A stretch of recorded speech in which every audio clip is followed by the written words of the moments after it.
Welcome to this resource group meeting with the ALS Association Kentucky chapter. We'll be talking tonight about tools and software that I work with, and we're going to go through a couple slides and then do some demos and take Q&A. So here we go. So first of all, by way of introduction, next slide.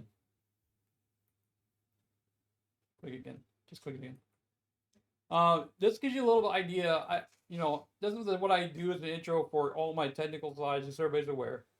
And when I present now, I present with my wife. She does all the fun things like push buttons for me, run demos, those kind of things. But just so you all are aware, I've been working in technology for 20, almost 30 years now. And along the line, worked on a lot of data, a lot of software development. So when ALS hit me, it was definitely a career-changing moment for me. So that'll be part of what we're talking about tonight, is how I handled that transition and change. The data on wheels, just so everybody's aware, did not start out with me in a wheelchair, just for the sake of argument. It's because I work for a transportation company, so it just turns out to be worked out really well to keep that title, as it turns out. So, all right. So a little bit about my story, just so you have it in front of you. I know we've met a number of you, but I wanted to just basically emphasize the fact that I've been doing this work for 30 years.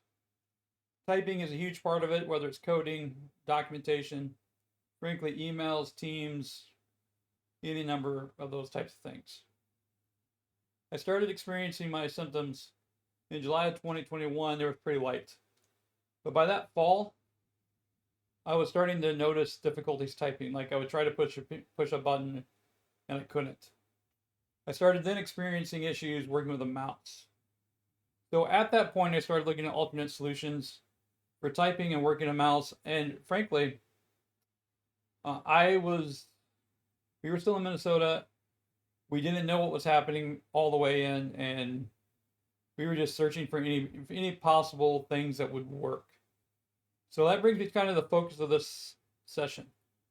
Not everything I'm going to show you will work for you. What we are going to show you is everything I've used, starting from that point of where I lost my ability to work with my arms and my hands along the way to do my job. Depending on what kind of job you have, it may impact you differently.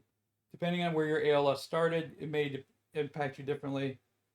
The goal is that hopefully somewhere throughout today, maybe there's a tool or an idea that can help you work or find satisfaction in front of a computer or find a way to engage other people. Because it's not always about working.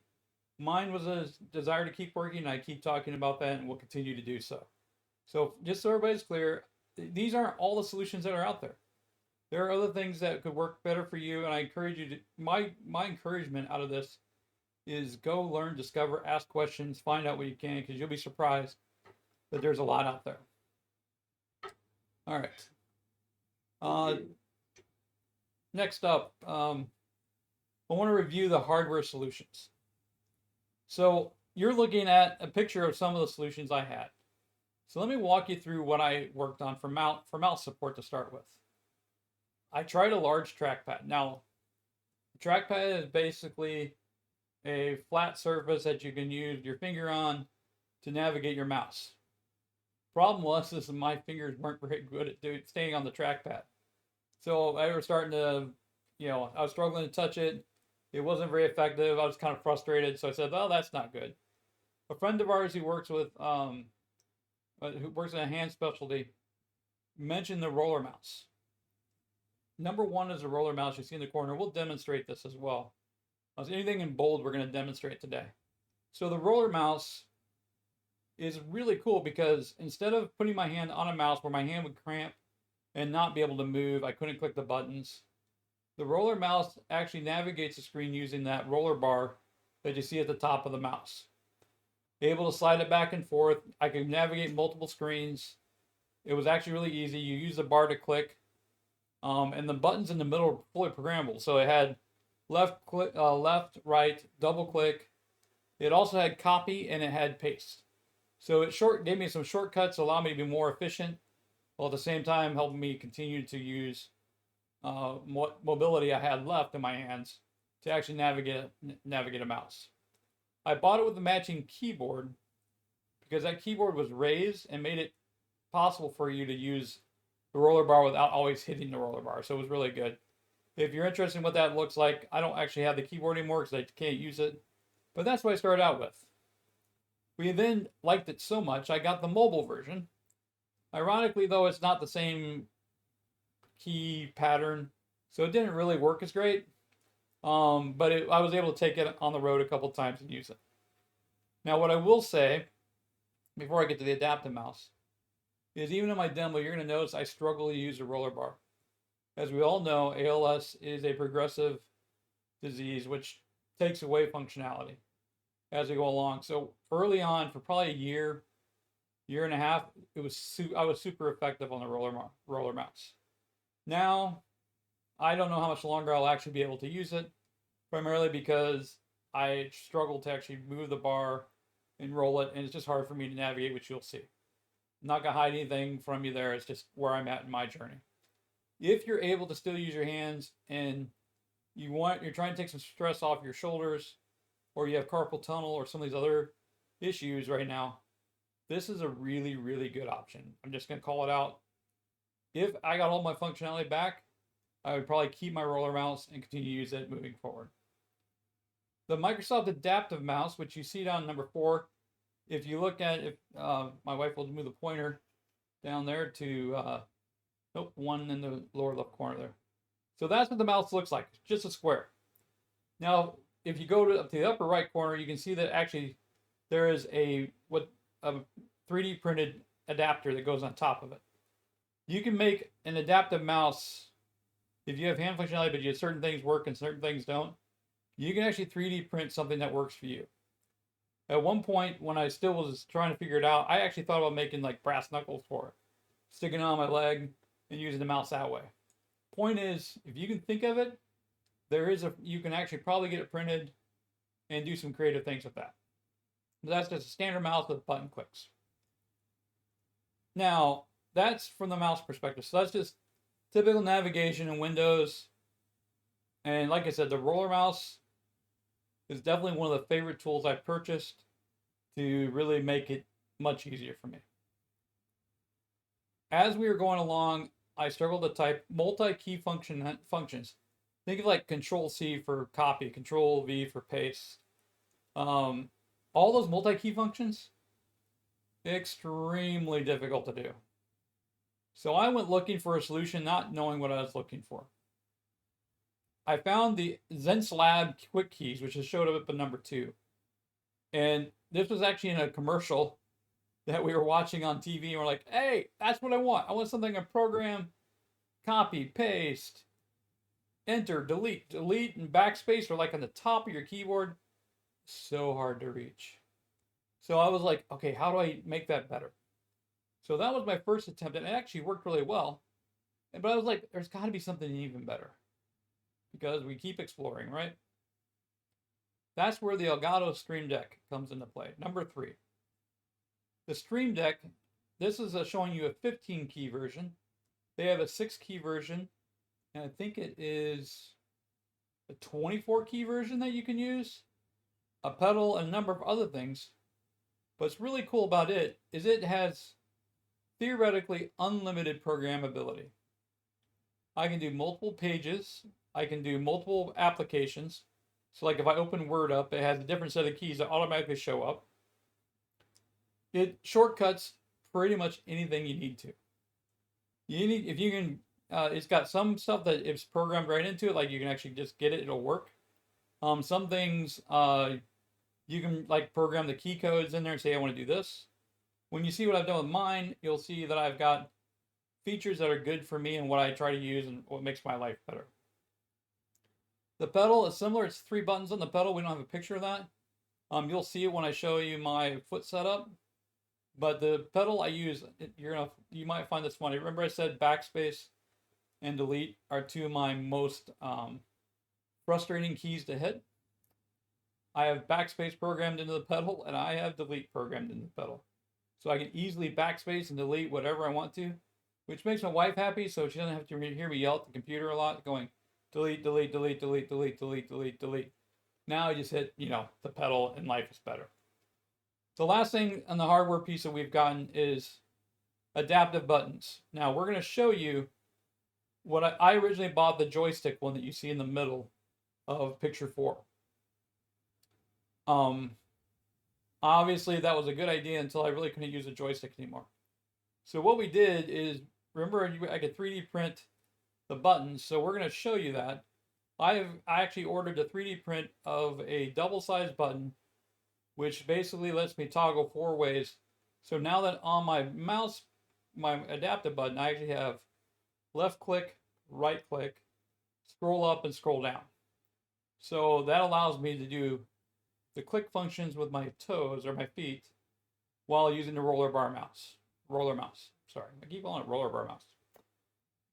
So that's the hardware that I've actually purchased and used throughout my journey working with this. And all this, remember, was to make it so either I could use the function I had left in my hands, or in some cases it's now transferred down to my feet, where I can use this functionality at my feet to help me continue to supplement what I'm doing in voice, which is for later here.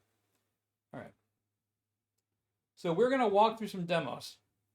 Along the way in the demos, we're actually going to show you kind of the setups on my desktop and at my feet. So we're going to enjoy the cameras. I'm sorry you get to see my feet.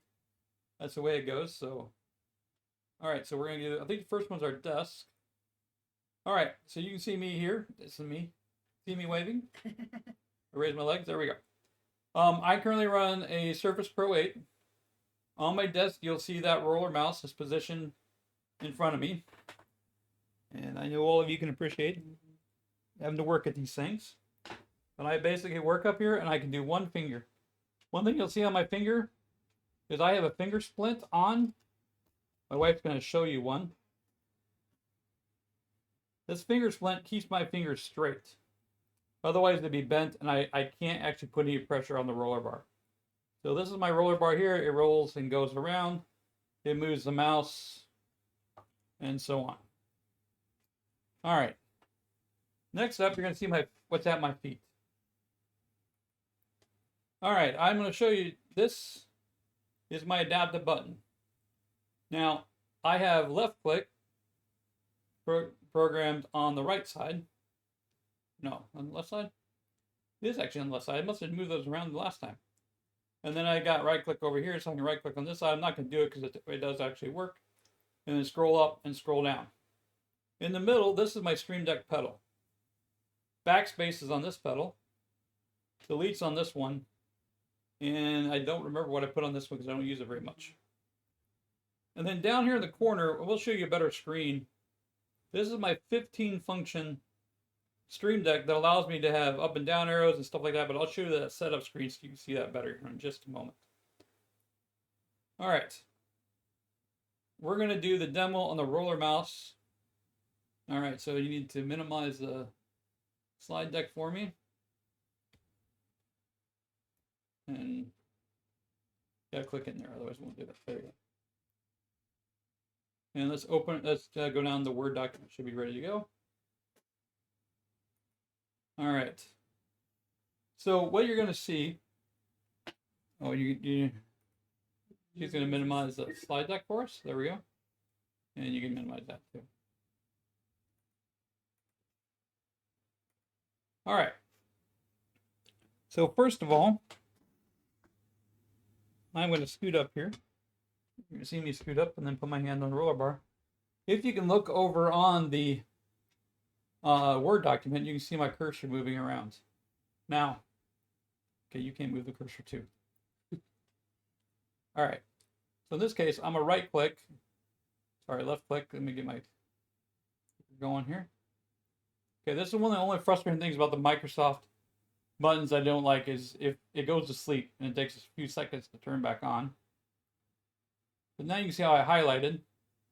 So I can actually do things like, yeah, so this is safe. I'm trying to make sure this document's safe for me to mess up.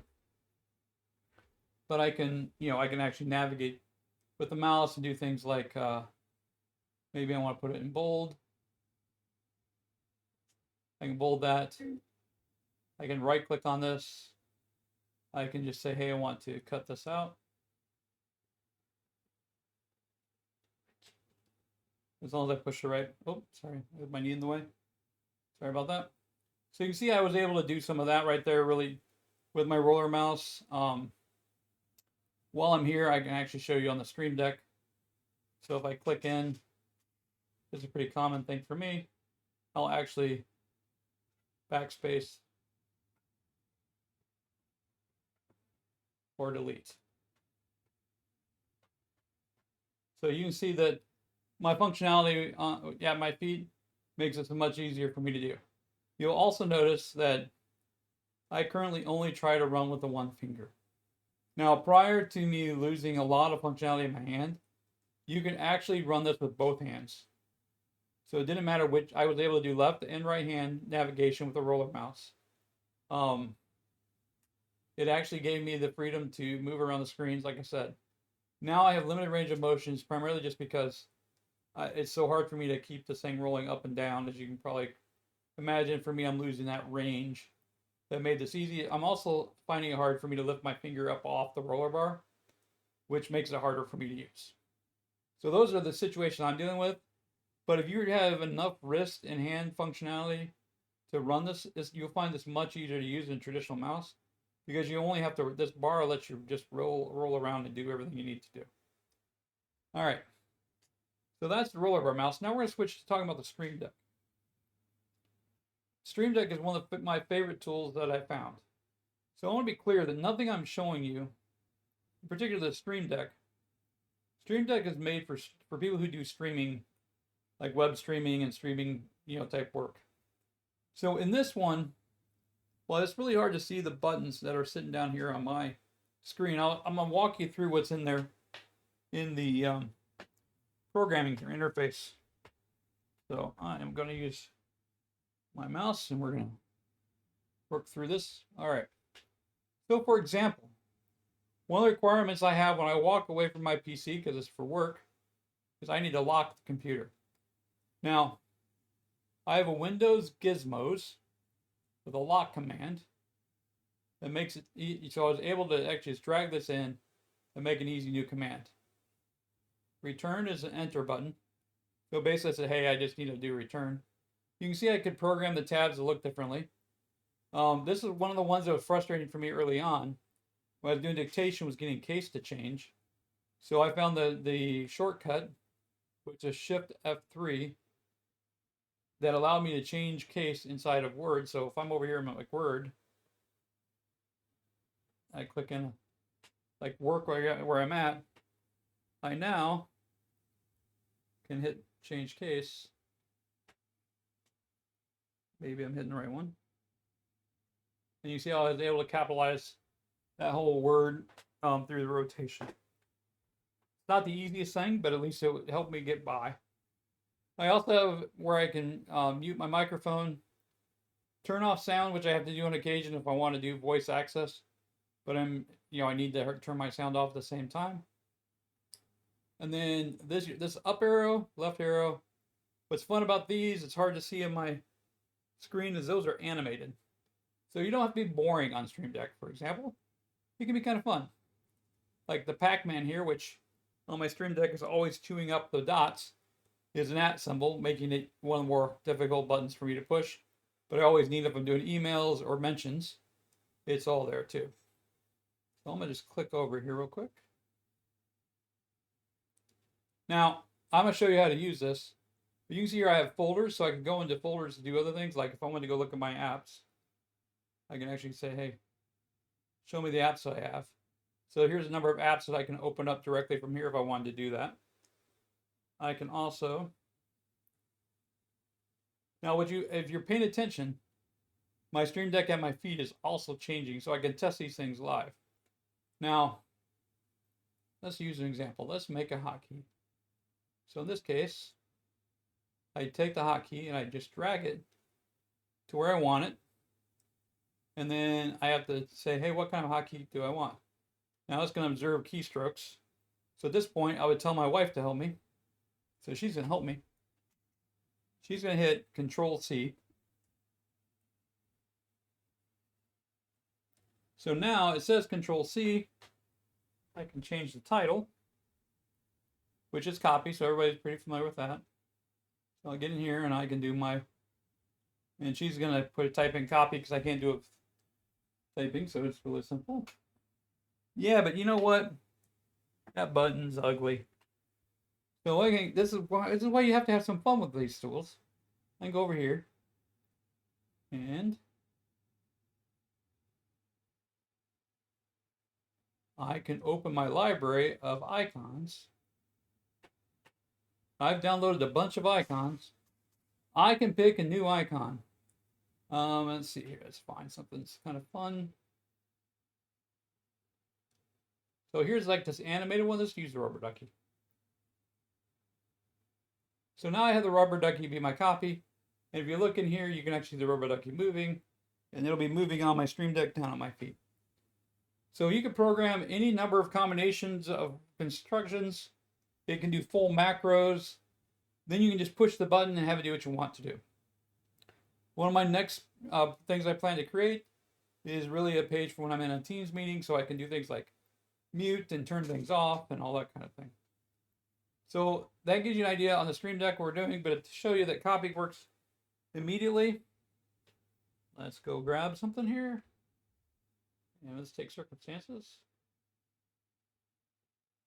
And I can go over, hit my copy button, click in there somewhere, and I didn't bring a paste button on, so I can actually, let's go here. We're just going to right click, and we're going to paste it.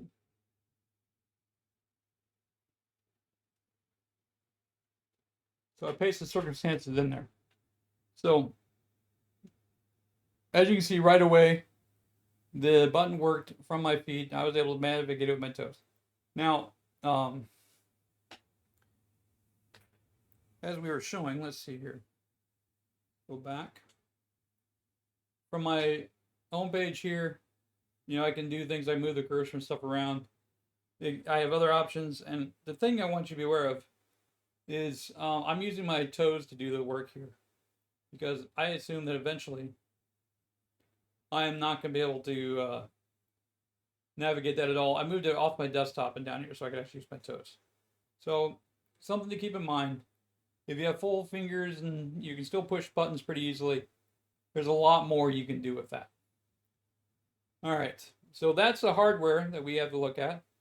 So we're going to go back to the PowerPoint and the screen share. So we're going to get repositioned here real quick.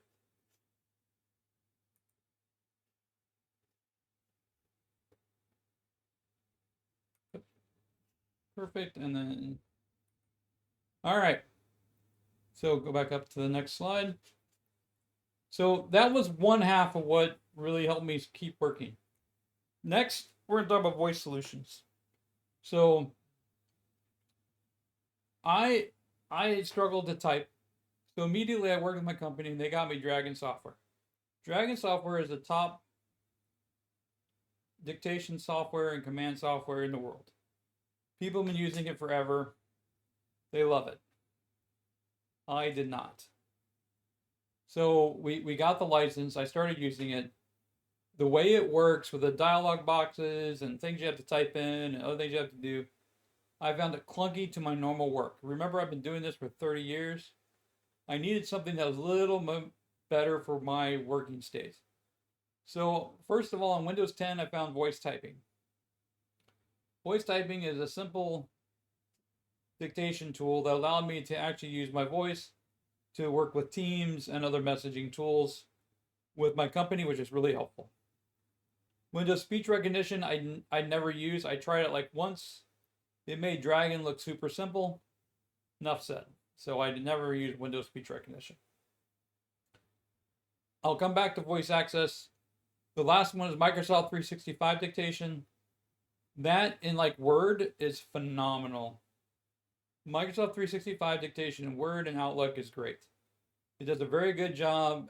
You can do a lot of dictation commands like capitalization. It's really smart. It picks you up really fast. and is a great dictation tool, and it's purely for dictation. While it's supported in other tools like PowerPoint it doesn't work at all, and Excel I don't even think it's supported in. So it's not completely across the platform. It doesn't work in Teams. It's not there. But if you're like dictating, I actually written chapters in a book using a combination of Microsoft 365 dictation and voice access. So I will definitely tell you that dictation on that platform is really good. I currently found the tool I love the most, which is voice access, and we're going to dig into that in a demo. But voice access is a combination of dictation and commands that are built in natively to Windows 11. So it's zero cost to you to make this work. No licensing, nothing like that. You're just Windows 11, you go turn it on, and voila, you are running with voice access capabilities. And we'll have fun with that demo because it's one of my favorite demos to do. Before we switch to the demo, keep in mind there's also options on your mobile platforms.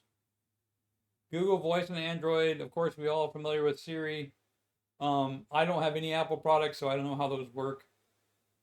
People like them, some people don't. You know how it is. It's like anything on a mobile platform using voice. What I did find on Google Voice is there's actually a voice access, which allows you more granular control over your device. I am not very good at that one yet. We're still experimenting.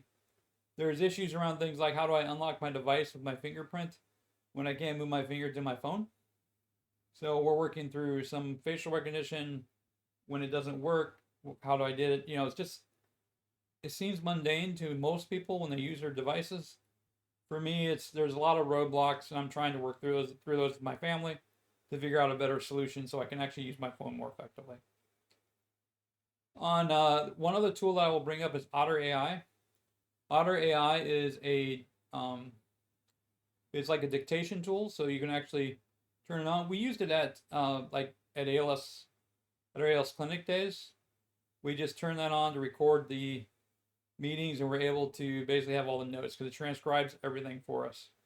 It does a really good job. It's not perfect, but it's good for what it does. If you need transcription done, you can turn that on, and you can actually turn on in this meeting, for example, and just transcribe this whole meeting right on your phone and look at it later. So it's a good option. We actually have used it a lot for a variety of reasons, just to help us take notes when we really don't want to take notes. I started doing it when I couldn't actually physically take notes.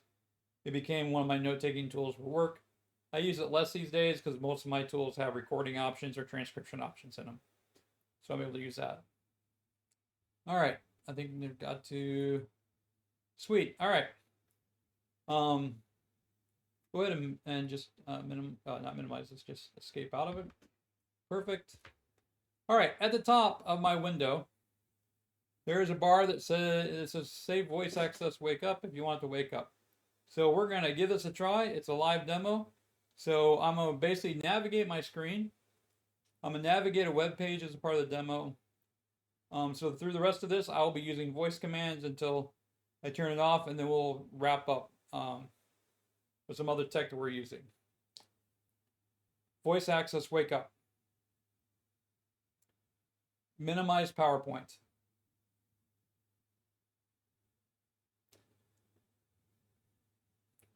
And I forgot, with this last update for Windows caused problems working with PowerPoint. Adrian, can you go ahead and just click the microphone? It's going to stay there for the next 30 to 40 seconds. Click the microphone on the left, upper left. We're going to reset this thing just so I can do better demoing. And hit it again, yep. No tool is perfect, just so everybody's aware. Hopefully it's going to start back up properly.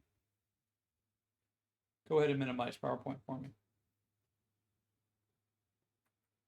All right.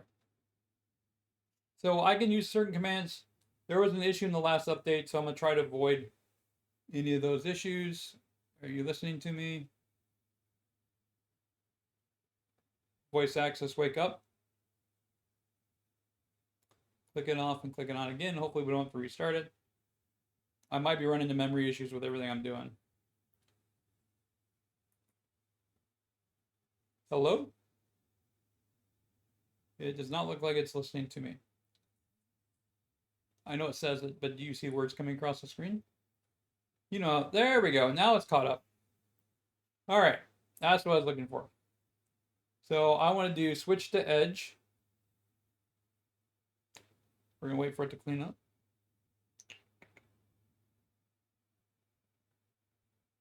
Switch to edge. Down below it will actually show. Come on. This one was actually working fast, I promise.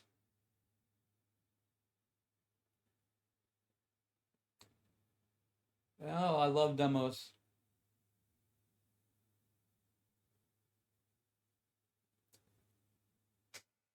Chugging away. You're thinking right now, well, why would I use this? Don't worry, there's other ways to switch applications. This was the fast one until this last update, like I said. Problem with it being a part of the Windows platform is some updates, for whatever reason, affect its functionality.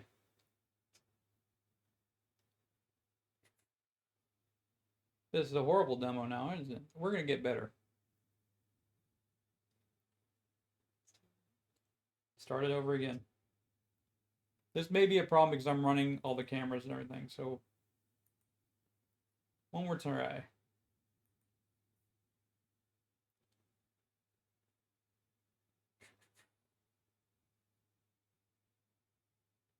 Okay, show numbers.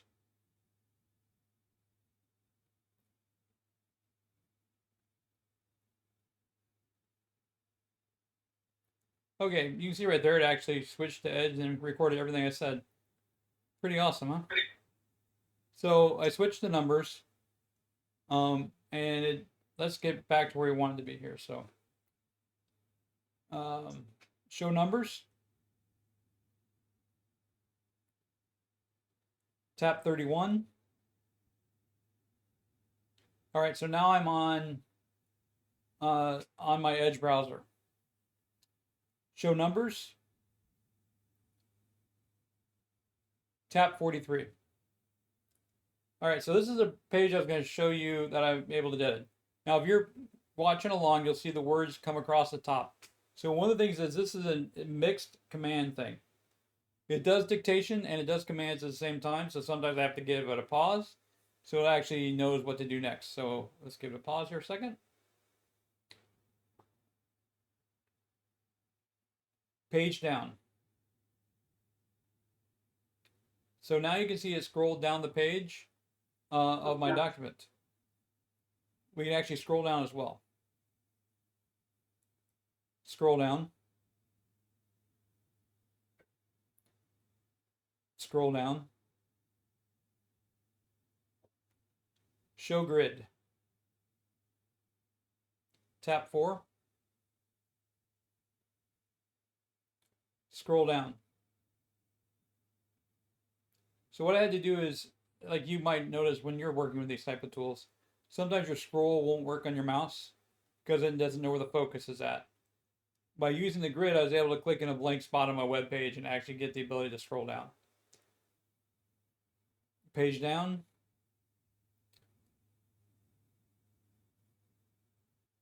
Click demonstrating. Tap 2. So what I did there was I was actually able to use a word in the link to make sure know which to click. So like in this case, I can actually say working with ALS and it will actually highlight that so I can click it easier rather than doing all the numbers.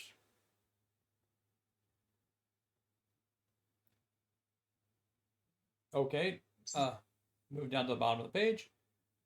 Let's go up again. So this case, I'm going to have it press the home key so I can go up. Press home. Click working with ALS.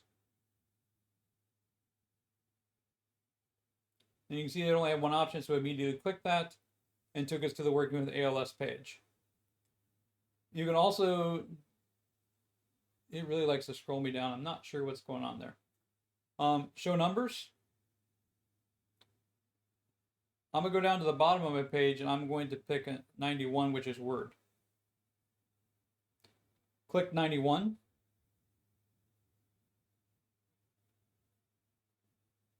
Show grid. Tap 6. Enter. I wanted to show how easy it is to switch from commands. I wanted to show how easy it is to switch from commands to dictation. Period. Sometimes after you use a command, you need to wait a second to have dictation work again. It appears to be a bug that I'll be working with Microsoft on.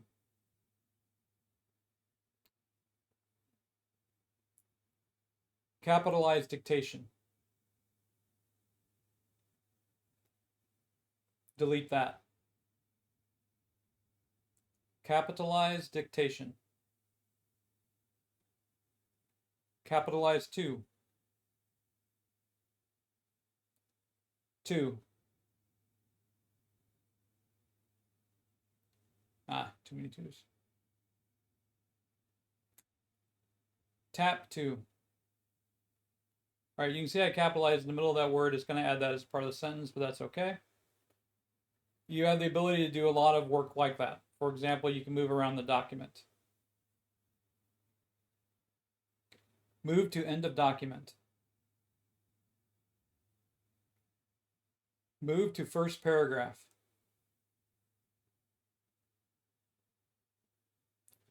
Move to beginning of page. So I obviously don't have all the commands sorted out. Move to top of page. Yeah, it's giving me a little bit of a figure, but the point is there's a lot of commands to use. So if you really want to know what you can do, you simply say, what can I say? What can I say? And now I can go through all the commands that are available. And wow, they changed this. Sorry, that's kind of funny because I haven't seen this screen before, so they changed how this works. Are we all surprised when they make good changes? Click dictate text. So I can see all the dictation commands here and work through what they can do. So some cool features available in voice access. I know I may not have given it the best demo today, but I will tell you it is a great tool. And the more you use it, the easier it is to work with. Keep in mind it's constantly being improved and changed. And sometimes changes in applications or windows themselves make it difficult to navigate with voice. All right, let's head back to the presentation. Voice access sleep. And we'll get the presentation back up on the screen.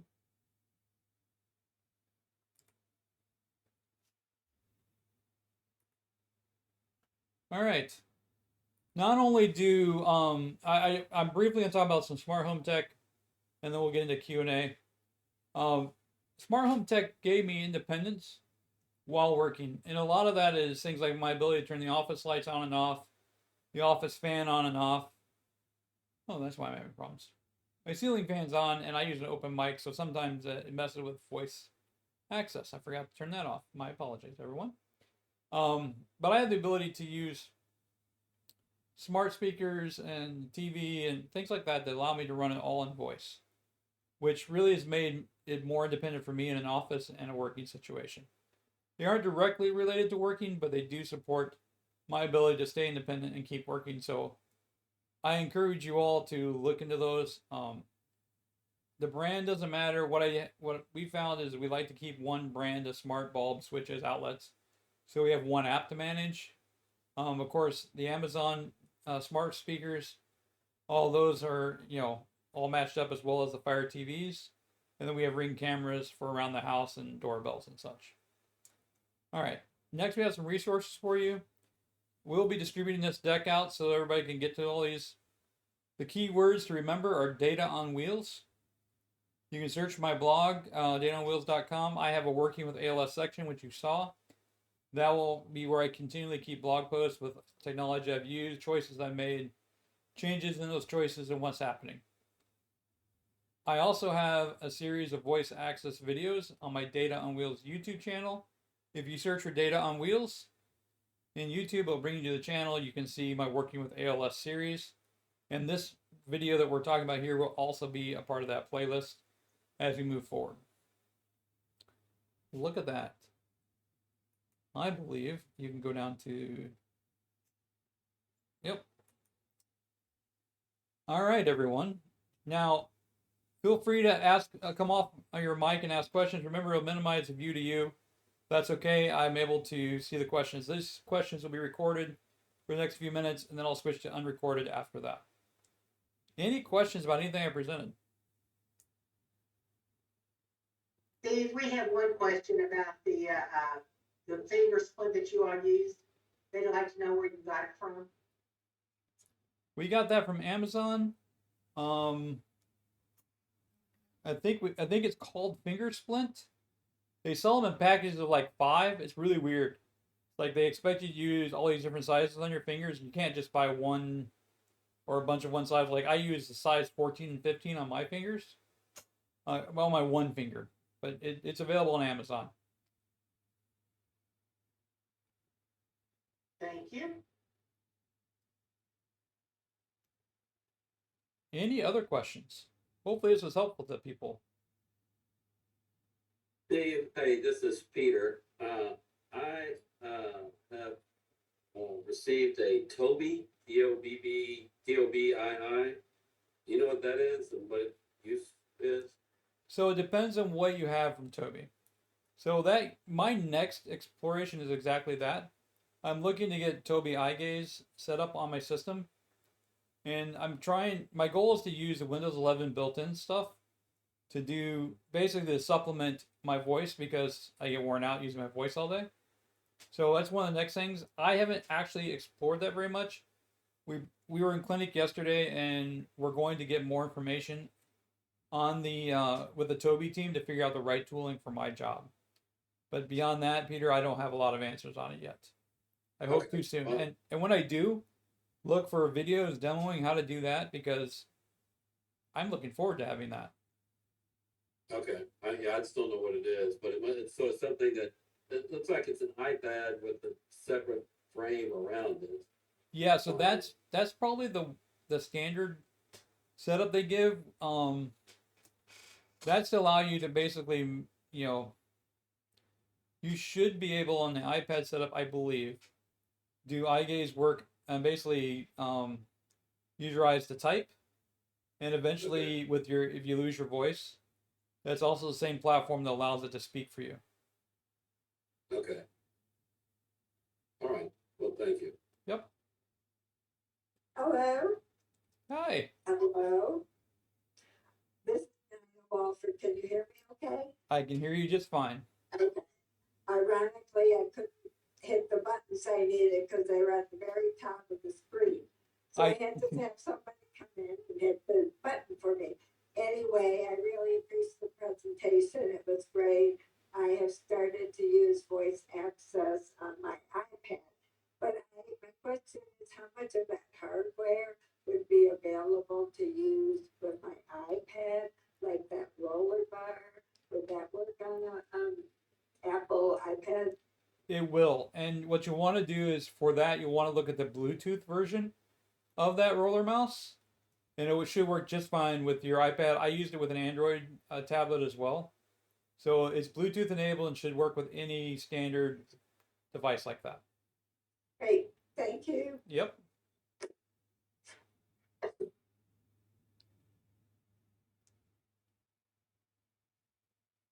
If there's no other questions at this point, I would like to say thank you, and I'll stop the recording. I'm still available to answer questions if you still want to come off of mute now. So, sorry, was that someone asking something before I stop the recording? All right. Can you stop the recording for me?